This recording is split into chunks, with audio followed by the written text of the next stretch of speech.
तो रोहित हत्याकांड से आज पर्दा उठ जाएगा। नमस्कार, सिटी पोस्ट के इस खास पेशकश में आपका स्वागत है। मैं हूं श्रीकांत प्रत्युष।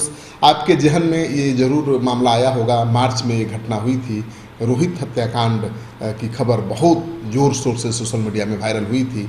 हालांकि ये एक आपराधिक घटना थी, लेकिन इसको सांप्रदायिक रंग देने की कोशिश भी खूब की गई थी और कहा गया था कि अल्पसंख्यक समाज के लोगों ने जानवरों की जगह एक हिंदू समाज के बच्चे की मस्जिद में बलि दे दी।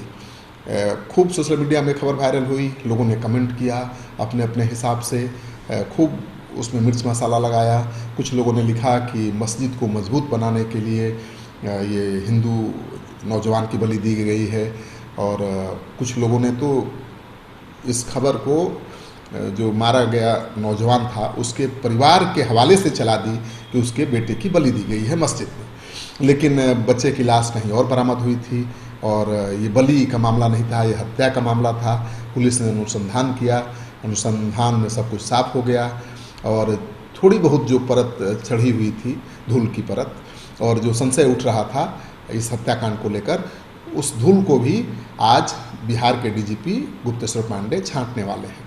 क्योंकि कल वो खुद पहुंच गए थे इस मामले की जांच करने गोपालगंज में, और गोपालगंज में जाकर उन्होंने केवल पुलिस रिपोर्ट के आधार पर कोई फैसला नहीं लिया है, बल्कि जो पीड़ित नौजवान है जिसकी हत्या हुई थी उसके परिजनों से मिले, उनको विश्वास दिलाया कि आप जो भी सच्चाई है खुलकर बताइए। आपको न पुलिस से डरने की ज़रूरत है, न किसी गुंडा बदमाश से डरने की ज़रूरत है।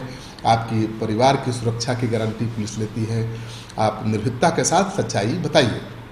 परिजनों ने सच्चाई बता दी है, और स्थानीय लोगों से भी डीजीपी मिले, वहाँ के जो पत्रकार हैं उनसे भी मिले, सबसे फीडबैक लिया। तो एक नए तरीके से अनुसंधान को आगे बढ़ाया उन्होंने, और पुलिसिया डायरी पर और पुलिसिया रिपोर्ट पर केवल भरोसा नहीं करते हुए आम लोगों पर ज़्यादा भरोसा किया है। और आज 1 बजे फेसबुक लाइव होंगे वो, और इस हत्याकांड से पर्दा उठाएंगे। तो सबको इस हत्याकांड के बारे में जानने का बेसब्री है, सब लोग बेसब्र हैं, जानना चाहते हैं कि क्या हुआ था, क्योंकि इसको सांप्रदायिक रंग देने की बहुत कोशिश की गई थी। और रोहित की हत्या को कुछ न्यूज़ पोर्टल ने बहुत सनसनीखेज बना दी थी, और इसे सांप्रदायिक रूप देकर पूरे देश भर में वायरल कर दिया था। और जैसा कि मैं बता चुका हूँ कि किस तरह से मस्जिद से इसको जोड़ा गया, किस तरह से एक संप्रदाय से इसको जोड़ा गया, और लॉकडाउन के बीच देश के माहौल को ख़राब करने की कोशिश की गई। क्योंकि आपको पता ही है कि तबलीगी जमात को लेकर ऐसे ही बहुत दूरी बढ़ गई है, दो संप्रदायों के बीच मनमुटाव वाली स्थिति है। लेकिन ये बड़ा दुर्भाग्यपूर्ण है कि ऐसे में उनके बीच और कटुता पैदा करने की कोशिश कुछ न्यूज़ पोर्टल्स के द्वारा की गई है। तो उनके खिलाफ पुलिस ने मुकदमा भी दर्ज कर लिया है। 2 न्यूज़ पोर्टल के खिलाफ मुकदमा दर्ज किया गया है, उनके संपादकों को अभियुक्त बनाया गया है। मामले की सीआईडी जांच चल रही है, और बहुत जल्द ही उन पर गाज गिरने वाली है। तो जो सोशल मीडिया के जरिए और वेब पोर्टल के जरिए हत्या की खबर को सांप्रदायिक मामला बताने की कोशिश कर रहे थे, वो बहुत जल्द नपने वाले हैं। उनके खिलाफ पुलिसिया कार्रवाई होने वाली है। डीजीपी ने थाना प्रभारी को भी निलंबित कर दिया है। अश्विनी तिवारी थाना प्रभारी थे, उन पर अभद्र व्यवहार करने का आरोप लगा था पीड़ित के परिवार के साथ। तो उनको सबसे पहले नाप दिया डीजीपी ने, और डीजीपी खनुआ नदी भी गए जहां पर ये दुर्घटना हुई थी, जहां पर बच्चे की लाश मिली थी। और घटना के विषय में उन्होंने ग्रामीणों से पूछताछ की, आसपास के लोगों से पूछताछ की, सबका बयान दर्ज किया, और उसके बाद वो किसी नतीजे पर पहुंचने वाले हैं। और क्या है उनका निष्कर्ष, क्या है उनका इस हत्याकांड से जुड़ा हुआ बड़ा उद्भेदन, उसके लिए आप 1 बजे डीजीपी के फेसबुक पर जाकर लाइव उन्हें देख सकते हैं।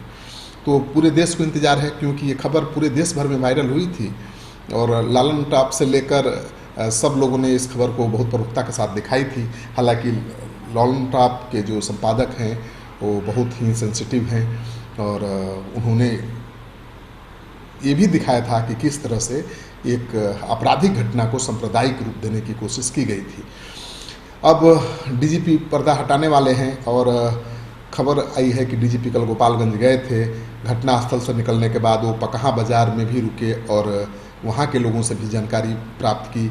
उन्होंने मीडिया कर्मियों से बात किया और कहा कि इस हत्याकांड की जांच पुलिस प्राथमिकी के आधार पर कर रही है, लेकिन वो अपने तरीके से, अपने स्तर से इसका जांच करना चाहते हैं। और उन्होंने कहा कि जो भी अभियुक्त हैं उनके खिलाफ कड़ी से कड़ी कार्रवाई की जाएगी, और जो न्यूज़ पोर्टल सांप्रदायिक भावना के साथ खिलवाड़ करने की कोशिश किया है या भड़काने वाली खबर को दिखाने की कोशिश की है, उनके खिलाफ भी सीआईडी जांच चल रही है। तो उनके खिलाफ भी बहुत जल्द कार्रवाई होने वाली है। और आपको एक बार फिर से बता दूं कि 28 मार्च की ये घटना है। 28 मार्च को क्रिकेट खेलने को लेकर घर से निकला था रोहित, और देर शाम तक जब वो घर वापस नहीं लौटा तो परिजनों ने उन्हें ढूंढना शुरू किया, लेकिन वो मिला नहीं। सुबह ग्रामीण परिजन जब उसके साथ खेलने गए, लड़कों से पूछताछ करने लगे, तो लड़कों ने उसके नदी में डूबने की खबर बताई।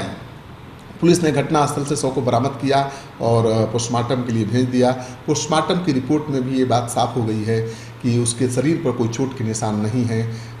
डूबने से उसकी हत्या हुई है, यानी हत्या करने के बाद उसे फेंका नहीं गया है। डूबने से भी उसकी मौत हो सकती है, या उसके दोस्तों ने उसको डुबाने की कोशिश की होगी।